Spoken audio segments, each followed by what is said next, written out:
Nagsasawa na siya, suko na siya, mga kababayan. No, dito po sa pamilya Duterte. Malinaw po yung kanyang mensahe. No, hindi siya pinakikinggan. Suko na po si Atty. Harry Roque sa pamilya Duterte. Ayaw na po niyang tulungan ang pamilya Duterte, mga kababayan. Ibig sabihin, parang from now on, sarili na lang niya yung kanyang iisipin.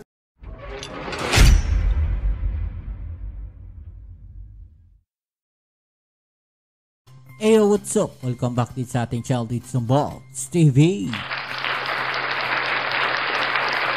Alright, so tayo nagbabalik muli mga babayan para sa isa na namang reaction video. At ngayon pag-uusapan natin, no? Ito nga pong si Atty. Harry Roque ay tila tuluyan na pong bumigay, mga babayan.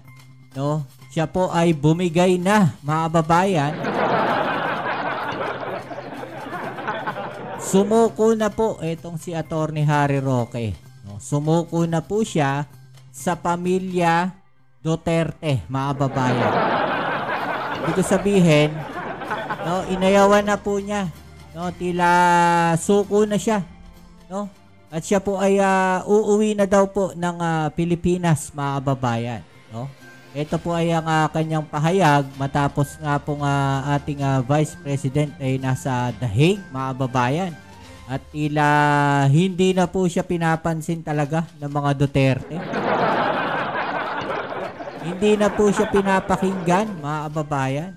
Kaya naman parang ganun na lang, no? Masama ang loob niya, no? Masama ang loob ni Atty. Harry Roque, mga kababayan. Kaya napagdesisyonan na lang niyang umuwi ng Pilipinas, mga kababayan, at magpakulong na lang po. Hindi ko ba maintindihan kasi talaga dito kay Atty. Harry Roque, no? Alam nyo, no, wala naman kasi siyang dapat na itakas eh, 'di ba? Siguro to na trauma to nung nakulong sa House of Representatives. Na trauma to, mga babayan. No, siguro sabi niya, ganun pala feeling ng makulong. 'Di ba na ano to?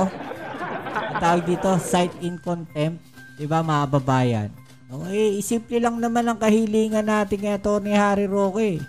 Diba, umuwi ka ng bansa, harapin mo yung mga kaso mo. Harapin mo yung mga ibinabato sa'yo. Harapin mo yung reklamo sa'yo. Ganun lang naman kasimple, Atty. Harry Roque. Bakit ayaw mo kasing umuwi? Diba? Bakit niya ayaw umuwi? Ano kinakatakot niya? Diba? Pumunta siya ng The Hague, doon siya bakbak ng bakbak sa gobyerno. O ngayon, suko na siya, mga babayan. Kasi nga, no, talagang ito sa tingin ko lang pilit niyang isinisiksik yung sarili niya. No, diyan po sa kaso na 'yan ng ating dating Pangulong Duterte, mga babayan. Kasi gustong-gusto niya maging abogado eh. 'Di ba? Gusto niya mag-abogado kay dating Pangulong Duterte, mga babayan. Hindi siya kinuha. No? Hindi siya kinuha, kaya nag-apply siya ng asylum doon. Alam niyo ito hindi naman sa ano. Siguro hindi na-approve yung asylum niya. Kaya naramdaman niya na negative. No? Mukhang malabong ma-approbahan yung kanyang asylum. So, ito yan, mga babayan, no? Pero syempre bago ang lahat, bago natin ito umpisahan, please don't forget to subscribe at pakilike naman po ang ating video ngayon. Shoutout sa mga followers natin dyan. Pasensya na, medyo konti lang yung uploads natin ngayon at medyo busy. Yung makikita nyo nga sa likod ko, medyo magulo-gulo pa po. Ayun, naapektuhan tayo ng bagyo. No? Naapektuhan tayo ng bagyong napakalakas na yan, mga kababayan. Okay, so ito, pag-usapan natin. No? Sabi nga po dito sa balita, mga kababayan, pasensya na po, tao lang po. No? Sabi daw to ni Atty. Harry Roque. Pinag-iisipan na di umano ni dating presidential spokesperson Atty. Harry Roque na bumalik sa Pilipinas at labanan ng Marcos administration habang nasa loob ng kulungan. Nakikita nyo yung ano niya, yung mind conditioning niya, mga kababayan. Parang ano no? Talagang ginagaya niya si si Ninoy Aquino, mga kababayan no?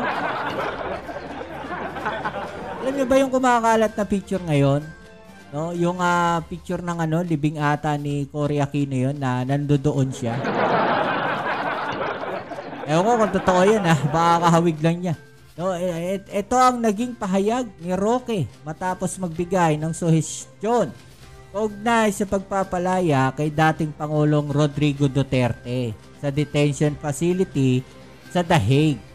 Ayon pa sa ex-presidential spokes, napapagod din siya sa pagbibigay ng suhestyon sa pamilya Duterte na hindi napagbibigyan, mga babayan. Hindi raw po napagbibigyan. Baka naman kasi iniisip ni Vice President Sara Duterte, mga babayan. Ikaw nga nagtatago sa Pilipinas Hindi mo maharap yung kaso mo Di ba? Tapos, hahawakan mo pa yung kaso ng tatay ko. Di ba? Siguro ganun iniisip ni BP Sara. Harapin mo muna yung kaso mo bago kita kuning abogado. Oo, sadyang walang tiwala sa kanya itong Vice President Sara Duterte. Okay, so ito panoorin natin yung video niya, mga babayan. Ayan, Roque, pinag-iisipan magbalik sa Pinas, lalabanan ko Marcos admin sa loob ng kulungan daw, mga babayan. O, panoorin natin to O, ito yan. Sa akin nga po, talaga pong ang remedyo para siya ay mapalaya. Nakasalalay po yan sa legal na proseso at kung hindi po makukuha yan sa legal na proseso sa ICC, gumamit ng ibang legal na proseso. At yun naman aking minumungkahi na hindi na pagbibigyan ng pamilya. Gusto niya legal na proseso para mapalaya ang dating Pangulong Duterte, mga babayan. Pero yung buong pagpapasa ng resolusyon, legal na proseso po ba yun?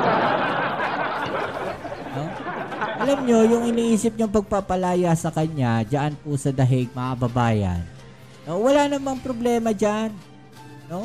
Basta mapatunayan nila na wala siyang sala doon sa kanyang kaso. Kaya nga didinggin yan diba?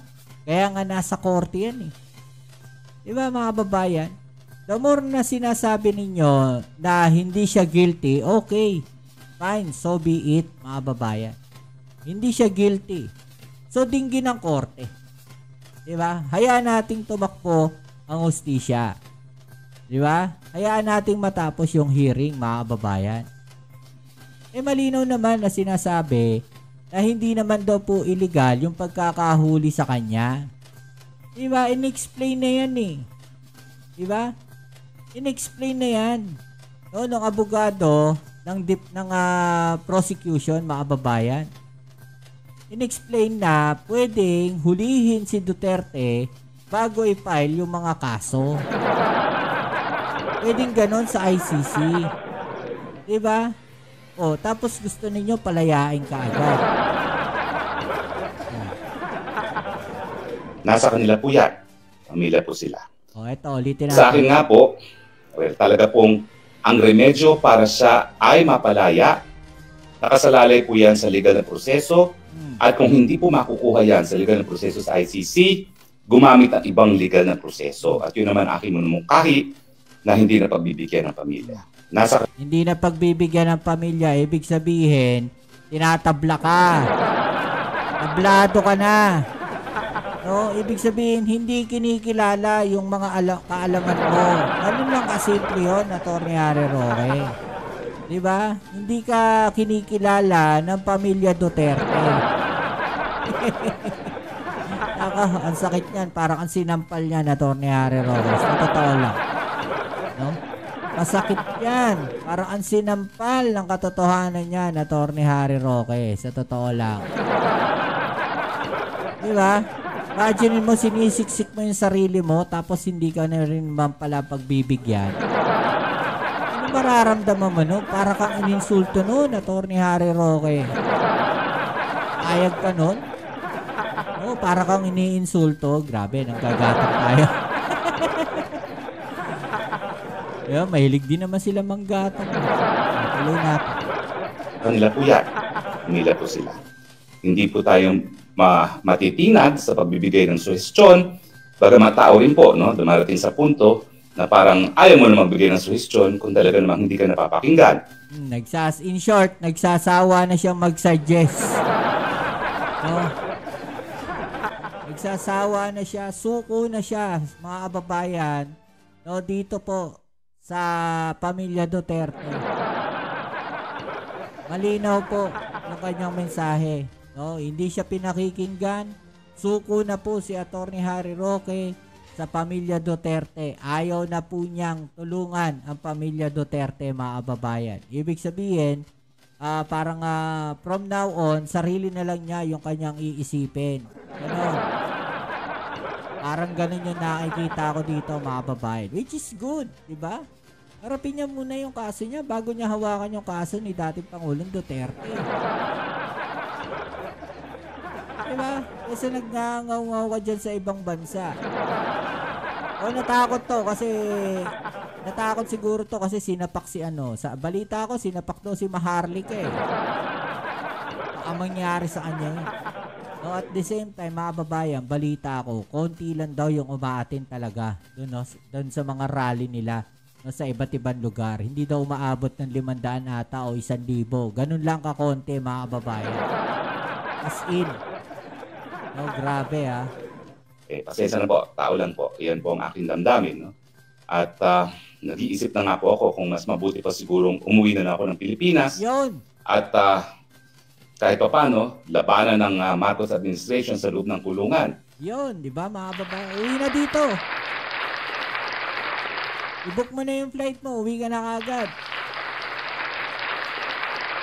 No, ngayon, yun yung sinasabi namin. Kung gusto mo labanan yung administrasyon, umuwi ka dito sa Pilipinas, labanan mo, harapin mo yung kaso mo. Ano naman kaso doon? Wala namang problema ron eh. Diba? Nagagawa mo nga dati dito magngangaw-ngaw eh. O baka naman may ibang plano tong mga to, mga babayan. No? Baka naman may ibang plano to. No, uuwi sa Pilipinas at dito siya magngangaw-ngaw, mga babayan, at nako, mahirap kasi magsalita eh. Di ba? Baka ma-libel tayo rito. Basta ganun. Oh, baka may ibang plano to pagbalik ng Pilipinas. Baka dito mag-ahasik ng baka dito mag-asik ng laging. Visit. Kasi sa mga pangyayari po dito sa kay Tatay Digong sa Dahig, hindi ko naman po maatim na panuuri lang si Tatay Digong habang nakakulong at walang nangyayari. Hindi po tayo nagkulang sa pagbibigay ng suhestyon, kaya lang po hindi po tayo ang nagdedesisyon para kay Tatay Digong. So, ganun yan. Kung frustrated ako at iniisip ko nga, siguro mas mabuting labanan na yung aking walang saysay na kaso sa Pilipinas at labanan si Marcos dyan sa Pilipinas muli. Yun na lang, labanan mo yung kaso mo rito. Diba? Harapin mo yung kaso mo, yun lang. Ganun lang naman pala kasimple yun eh. Nagubos ka lang ng oras na. Baka hindi ito na-approve yung asylum niya, mga babayan. Baka lang ha, hindi ko sinasabing hindi totoo. Hindi ko sinasabing totoo ha. Dahil kayo namang mga Pilipino, ano ba yan? 2 taon na ako nagsasalita, nagwawakwak dyan sa Marcos ngayon na nagsasabi na wala nang dahilan para magpatuloy pang mamuno ang tao na wala sa tamang pag-iisip. Wala namang gumagalaw dyan sa Pilipinas. Hindi po krimen kung hihingi natin ang pagbibitiw ng isang presidenteng walang saysay. Yan ha, presidente raw walang saysay, mga babayan.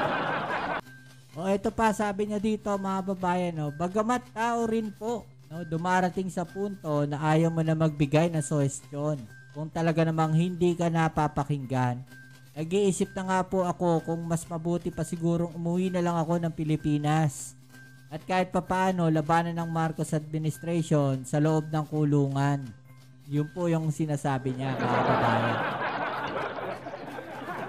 Grabe, no? Talagang ipaglalaban ni Atty. Harry Roque yung kanyang mga kagustuhan, no, na gusto niya labanan yung administrasyon. Ayan, no, pasundo ka na kay General Torre, willing and able talaga. Good girl naman pala eh. Good girl daw. Ayan o. Muwi ka nga lang sis at harapin mong lahat ang mga kaso mo dito sa Pilipinas. Walang mangyayari sa'yo dyan. Magngangawa ka na kaman dyan sa The Hague. Yes, that's the right thing to do. Diba? O, tama yan. Idol, uwi ka na. Uwi ka na lang. Alam na kasi malapit ka na damputin dyan ng taga-Interpol. At dapat isama mo si Maharlika. Harapin yung dalawa, ang iwing-iwi at butod-butod. Maalala natin, may sayo-sayo pa sila, no? O yan, mga kababayan, no? So, anong masasabi po ninyo dyan? Okay, so i-comment nyo lang po sa ibabaan yung mga opinion at atin yung pag-usapan, alright? So yan muli, kita-kits po tayo sa ating next video upload. Muli ako'y nagpapasalamat sa lahat ng mga nakasuporta dito sa ating channel, no? Kita-kits po tayo sa ating next video upload. Ito po muli ang inyong Kuya Mobs sa Mobs TV. Peace. I'm out.